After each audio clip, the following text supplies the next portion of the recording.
নমস্কার, আমি কৃষ্ণ পাত্র। আপনাদের আরও একটি পর্বে আজকে স্বাগত জানাই। আজকে বারবার জবারই মোবাইলের স্ট্যাটাস দেখছি, হোয়াটসঅ্যাপের। তো সেখানে একটা কথা খুব সুন্দর বন্ধুদের নজরে উঠে আসছে, সেটা হচ্ছে তুমি শিক্ষক হবা। অর্থাৎ আজ একটা খুব সুন্দর প্রহসন ঘটেছে। আমরা মাইকেল মধুসূদন দত্তের প্রহসন পড়েছি বা দীনবন্ধু মিত্রের প্রহসন সম্পর্কে সকলেই জানি, কিন্তু একবিংশ শতাব্দীতে আজকের তারিখেও যে প্রহসন হয় সেটা কিন্তু আজ এসএসসি রেজাল্ট না দেখলে বোঝা যেত না। হ্যাঁ, কারণটা কেন?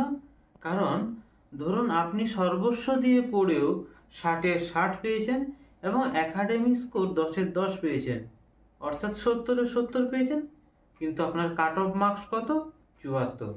হ্যাঁ, এটা অন্যায় হলেও, এটা প্রহসন হলেও, এটাই কিন্তু শুনতে সত্যি এবং এটাই ঘটিয়েছে। অনেকের মন্তব্য যে কমিশন তার খেলা দেখিয়ে দিয়েছে। আসলে আজকে একটা বন্ধুর সাথে কথা হচ্ছিল, তার বক্তব্য এটুকুই ছিল যে কোর্টে যেখানে মামলা হয় সেখানে যার পয়সা তার ক্ষেত্রে কিন্তু বিচার আসে।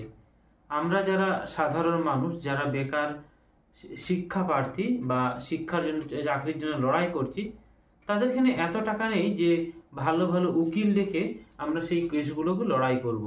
সুতরাং যেখানে সরকারের কাছে অঢেল পয়সা আছে, যার কোনো লাগাম নেই, তারা কোনো কিছু মামলার জন্য অসংখ্য পয়সা খরচা করতে পারে, কিন্তু যারা বেকার শিক্ষা প্রার্থী তাদের পক্ষে সম্ভব নয় এই টাকাগুলো খরচা করার পক্ষে। সুতরাং রায়টা এক প্রকার টাকার তরফে যায়, অর্থাৎ রাজ্য সরকার যেরকম চাইবে সেটা কিন্তু তার পক্ষেই হয়।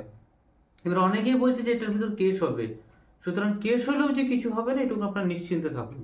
এবং আগামী 9-10-এর রেজাল্ট এখনো বেরোতে বাকি আছে, সেখানে হয়তো একটা আশার আলো দেখা যেতে পারে, কারণ তার সংখ্যাটা হচ্ছে লম্বা অনেকটা। হ্যাঁ, 11-12-এ যে এক্সপিরিয়েন্সের নাম্বার সেটা নতুনরা পায়নি।